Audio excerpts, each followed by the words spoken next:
World top rankings ఉన్న యూనివర్సిటీస్లో ఎలాంటి IELTS రాయకుండా ఫ్రీ ఎడ్యుకేషన్ అండ్ స్కాలర్షిప్ అందుకోవాలంటే కాంటాక్ట్ విదేశ్ కన్సల్ట్స్. నమస్తే, వెల్కమ్ టు ఐడ్రీమ్. నేను మీ మాధురి. సొసైటీలో ఎలా ఉంది అంటే, మనం ఒకటి చెప్తే ఆ ఒక మాట 4 మాటలు చేరి 5 మాటలుగా వేరే వాళ్ళకి వెళ్తుంది. మన స్నేహితులు అని ఎంతో బాగా నమ్ముతాం. కాకపోతే ఆ స్నేహ బంధమే మనకి ఒక శత్రుబంధంగా మారుతూ ఉంది. అసలు ఓకే, సొసైటీలో తిరిగిన వాళ్ళ గురించి మాట్లాడదాం. ఒక పక్కన పెడదాం.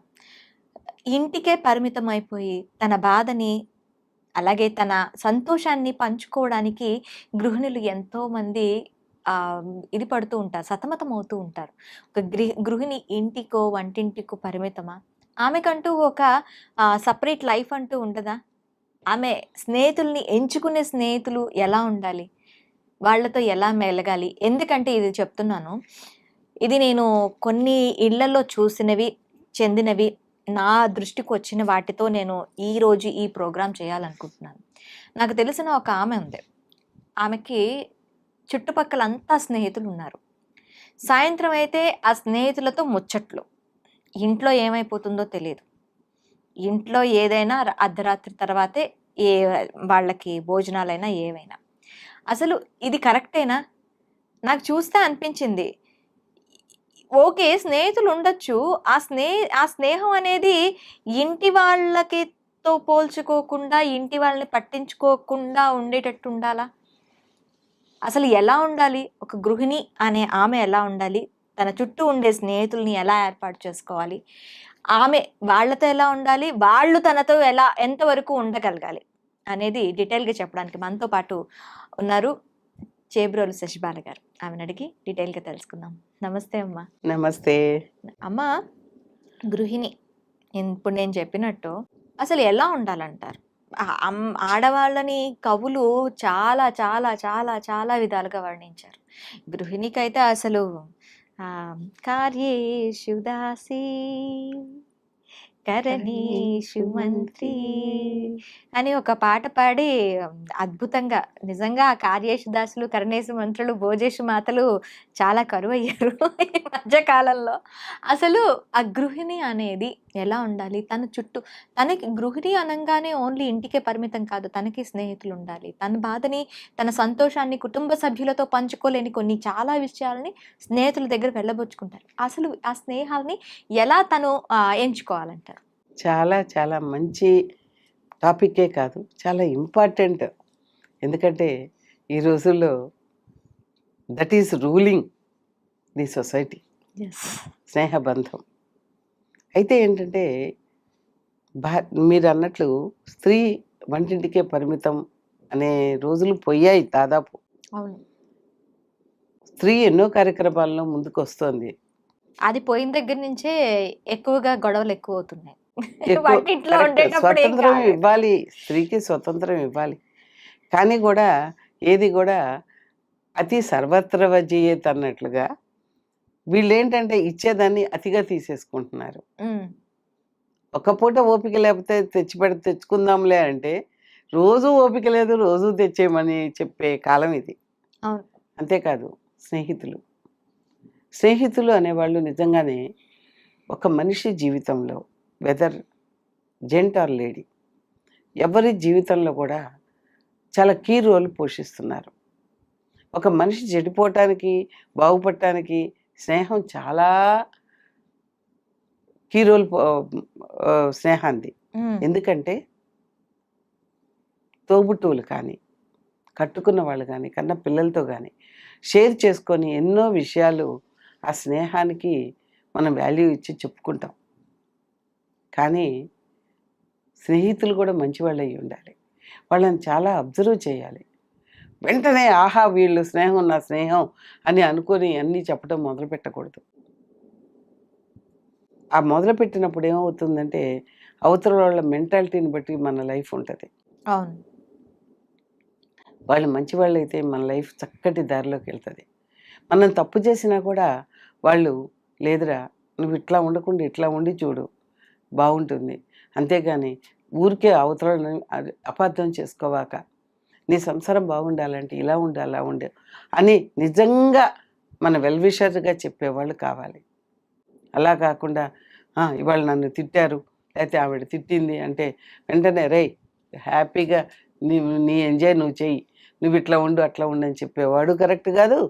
ఇలా ఉండు ఇలా కాదు నువ్వు ఇలా ఉండు, అతనితో కొంచెం అడ్జస్ట్ అయిపో, అట్లా ఉంటే మంచివాళ్ళు అని చెప్పేవాళ్ళు అరుదైపోయారు. ఇవాళ ఎలా ఉందంటే సొసైటీ గురువింద సామెత.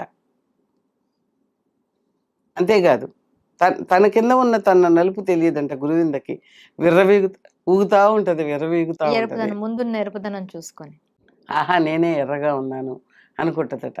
దాని ఆ ఆకారం కూడా పీఠం అడుగుని ఉంటుంది ఆ నలుపు. అవును. అందువల్ల దానికి తెలియదు, అది ఎంతసేపటికి దాని ఎర్రదనాన్ని చూసి మురిసిపోతూ ఉంటుంది, తనలో ఉన్న లోపాన్ని గమనించదు.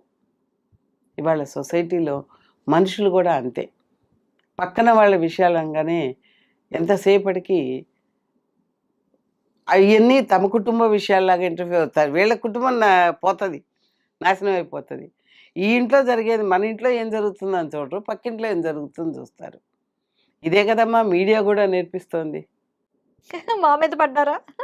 మీడియా అంటే దాంట్లో మంచి ఉంది, చెడు ఉంది. ఒకప్పుడు మన సినిమాలు తీసినా సీరియల్స్ తీసినా అది 10 మందికి ఉపయోగపడేట్లున్నాయి. ఇవాళ ఏమొస్తున్నాయమ్మా? ఎంతసేపటికి అత్తగారిని ఎలా పీడించాలో నేర్పిస్తారు, కోడల్ని ఎలా బాధ పెట్టాలో నేర్పిస్తారు, తోటి మనిషిని ఎలా నాశనం చేయాలో నేర్పిస్తారు. అవన్నీ నిజ జీవితాల్లో జరుగుతున్నవే చూసి నేర్చుకుంటున్నారు.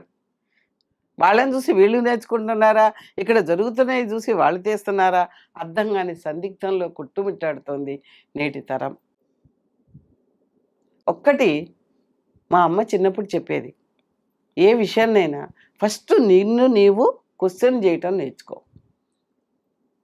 ఎప్పుడైతే నిన్ను నీవు ప్రశ్నించుకొని ఇదే నాకైతే, ఇదే నేనైతే అని ఎప్పుడైతే మనం ఆలోచన మొదలు పెడితే, అది బాధ కలిగించేదైతే ఎదుటి బాధ పెట్టవాకు, సంతోషం కలిగించేదైతే 10 మందికి పంచు అని మా అమ్మ నాకు చిన్నప్పుడు చెప్పింది.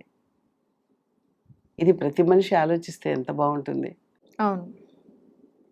పెద్దల మాట చద్ది మూట అన్నారు, అంటే దాని అర్థం కూడా ఎవరికి తెలియదు. సద్దన్నం మూట కట్టుకుపోతే అడవిలో పోయినా కూడా ఏమీ దొరకనప్పుడు అదే అన్ని చోట్ల ఆహారం దొరుకుతుందని కాదు. చద్దన్నం ఎప్పటికీ పాడవదు. అది ఎంత పల్వరైజేషన్ అయితే అంత మంచిది ఒంటికి. అది దాంట్లో కూడా ఉంటాయి తరవాణి గిరవాణి అని చాలా ఉంటాయి. అలా చేసుకొని ఎన్నో టూర్లు వేసేవాళ్ళు అన్నీ కూడా. అంటే అలా చద్దన్నం మా మూట అని చెప్పని ఎందుకన్నానంటే, మన రక్షణ కోసం చద్దన్నాన్ని మించింది ఎట్లాగా ఉండదో, మన రక్షణ కోసం మన క్యారెక్టర్స్ కూడా అంతే. మనం ఎంచుకునే మనుషుల్లో వాళ్ళు మంచివాళ్ళ చెడ్డవాళ్ళ, వాళ్ళు నలుగురితో ఎలా ఉంటున్నారు, వాళ్ళ వల్ల జనాలకు ఉపయోగం కలుగుతుందా నష్టం కలుగుతుందా, ఇవన్నీ కూడా అబ్జర్వ్ చేసుకోవాలి. చేసుకున్న తర్వాతే మనం వాళ్ళ దగ్గర ఓపెన్ కావాలి. లేకపోతే మన నాశనాన్ని మనమే చేసుకున్నట్టే అంతే. కాబట్టి ఇంకోటి, స్నేహితులతో పర్సనల్ మ్యాటర్స్ డిస్కస్ చేసుకోవటం మూలన అలసైట్ అయిపోవటమే కాదు, ఒక్కోసారి వాళ్ళు వచ్చి ఇక్కడ తిష్ట వేసుకునే అవకాశం కూడా, అజమాయిషీ చలాయించే అవకాశాలు ఎక్కువ అయిపోతాయి. అదొకటే కాదు తల్లి, ఇవాళ ముఖ్యంగా కొన్ని చోట్ల నాకు తెలుసు, ఎవరినో తీసుకొచ్చి వాళ్ళని తీసుకెళ్ళిపోతే వాళ్ళతో పాటు హెల్పింగ్ పెట్టుకుంటే వాళ్ళు ఇద్దరి మధ్య తగాద పెట్టి వాళ్ళని బయటికి దోసి వీళ్ళు సెటిల్ అయిపోతున్నారు. ఇది నేను విన్నాను, చాలా చోట్ల జరుగుతుంది. ఆషాఢభూతి కథ తెలుసు కదా, ఒకప్పుడు ఈ పంచతంత్రాలు ఇవన్నీ చదివారు కదా. ఆషాఢభూతి కథ, వాళ్ళు కొట్టుకు చేస్తారు, మధ్యలో ఉన్నోళ్ళు తోసుకుపోతారు. అటువంటి అవకాశాన్ని మనం ఎదుటోళ్ళకి ఇవ్వకుండా ఉండటమే మంచిది. ఇంకోటి, స్నేహితులు కూడా స్నేహం విలువ తెలిసి ప్రవర్తించాలి. వాళ్ళు ఎంతో నమ్మకంగా మా దగ్గర చెప్పుకుంటున్నారు, ఎవరికీ చెప్పుకోలేని విషయాలు మా దగ్గర చెప్పుకుంటున్నారు. అవతల వాళ్ళ పరిస్థితులు కూడా అర్థం చేసుకోవాలి. ఎవరైనా తప్పు చేస్తున్నారంటే వాళ్ళ పరిస్థితులను బట్టి తప్పు చేసేవాళ్ళు కూడా ఉంటారు, వేరే గత్యంతరం లేక మారేవాళ్ళు కూడా ఉంటారు. అది అర్థం చేసుకోవాలి. కానీ దాన్ని ఊరంతా పంచారించారనుకో ఏమవుతుంది, మనుషుల మీదే నమ్మకం పోతుందమ్మా. అవును, స్నేహం అంటే విలువైపోతుంది. ఎవరిని నమ్మాలో, ఎవరిని నమ్మకూడదో, ఎవరితో చెప్పుకోవాలో, చెప్పుకోకూడదో అర్థం కాని పరిస్థితులు ఏమవుతుందంటే డిప్రెషన్ పెరిగిపోతుంది. అవును. ఈ డిప్రెషన్స్ సూసైడ్ దాకా పోతున్నాయి. సంసారాలు ఎలాగో విచ్ఛిన్నమైపోతాయి. అంతేకాదు ఇంకా వాళ్ళకి ఎంతసేపటికి నా మాట సాగలేదు కాబట్టి నేను ఎందుకు ఉండాలి, ఈజీ మెథడ్స్, ఉమ్. ఆత్మహత్య చేసుకోవడానికి వెళ్ళిపోతున్నారు. వీళ్ళేంటి చచ్చారని వీళ్ళేమైనా బాధపడతారా? ఇక మర్నాడే ఇంకో party హ్యాపీగా చేసుకుంటారు. ఇంకో ఫ్రెండ్ని ఎత్తుక్కుంటారు. ఇంకోటి, స్నేహితుల మధ్య ఫైనాన్స్ అనేది అస్సలు ఉండకూడదు. ఉమ్. ధనమా ఎక్కడికి వెళ్తున్నామంటే ఇద్దరు ఆప్తుల మధ్య తగాదా పెట్టడానికి పోతున్నాను అందంట. ఎట్టి పరిస్థితుల్లోనూ ఫినాన్షియల్ మ్యాటర్స్ స్నేహితుల మధ్య ఉండకూడదు, ఓకే. చుట్టాల మధ్య ఉండకూడదు. తక్కువ వచ్చినా సరే డబ్బులు వస్తే ఎక్కడో చోట ఇచ్చుకోవాలి, ఒక బ్యాంకులోనో నమ్మకమైన చోట ఇచ్చుకోవాలి. కానీ వీళ్ళే కదా, మనోళ్ళే కదా, మనకు అన్నీ మంచి జరుగుద్ది. ఆహా ఇప్పుడు ఎలా ఉన్నారంటే ఒక ఫస్ట్ ఒక అద్భుతమైన రాబడి చూపించేస్తారు, ఆ తర్వాత మొత్తం ముంచేస్తారు. చాలా అయ్యి జరుగుతున్నాయి. ఈరోజు సమాజంలో జరుగుతున్న 100కి 99 జరుగుతున్నాయి. ఉమ్. 100కి 99 అనే కంటే 1000కి 999 అని చెప్పుకుంటే బాగుంటుంది. ఎందుకంటే మళ్ళీ 1000కి 10 అవుతాయి అవును. కాదు, 1000కి 999 లక్షకి 9,990 అలా కూడా అనుకోవచ్చు. చెప్పుకోవచ్చు. అలా ఉన్నాయి. ఎందుకంటే నమ్మకం పోయిందమ్మా. మనుషుల మధ్య నమ్మకం అనేది ఎప్పుడైతే పోతుందో సమాజం భ్రష్టు పట్టడం మొదలవుతాయి. ఎవరు ముటకట్టుకుపోయేది లేదు. ప్రతి ఒక్కళ్ళు ఏనాటికైనా వెళ్ళిపోవాల్సిందే. ఒకళ్ళకి మంచి చేస్తే ఉన్న వచ్చే ఆనందాన్ని ఎంతమంది అనుభవిస్తున్నారు? ఎంతసేపు నాశనం చేయటంలో ఉంటున్నారు. వీళ్ళ తత్వాలు సమాజాన్ని బాగుపరుస్తున్నాయా, చెడగొడుతున్నాయా? ఇదేం రాక్షసానందం?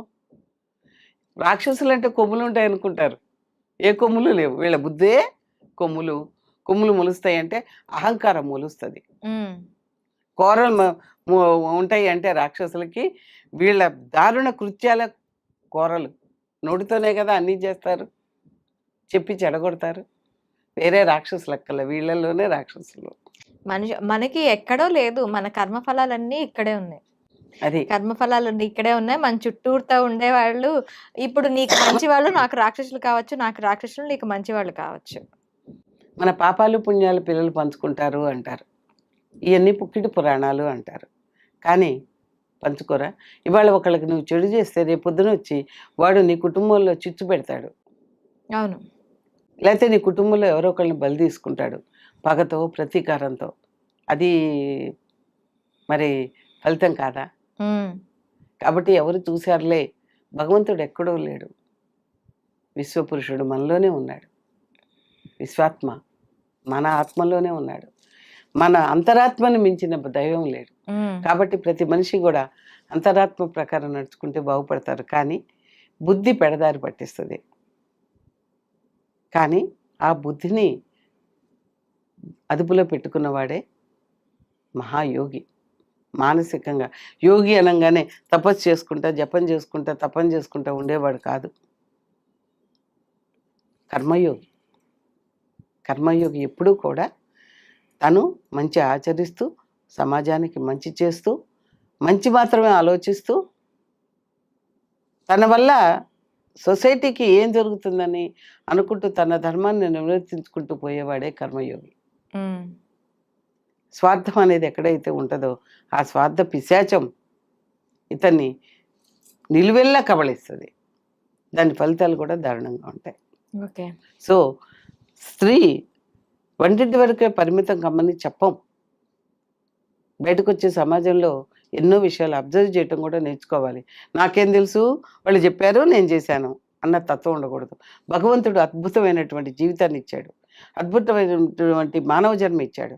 ఆ మానవ జన్మకి ఉన్న బుద్ధి ఏ జంతువుకి లేదు. ఆ బుద్ధిని ఉపయోగించుకోవటం నేర్చుకోవాలి.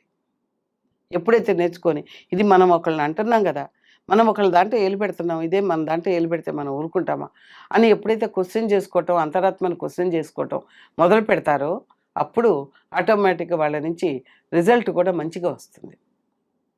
అప్పుడు వాళ్ళు మాట్లాడేవన్నీ పాజిటివ్లో ఉంటాయి. ఉమ్. నెగిటివ్ కూడా we can take in positive way. కానీ వీళ్ళందరూ కూడా పాజిటివ్ని నెగిటివ్ చేసేస్తున్నారు. క్రియేషన్ ఎక్కువైపోయింది. Everybody is a creator. Okay అమ్మ, థ్యాంక్ యూ వెరీ మచ్.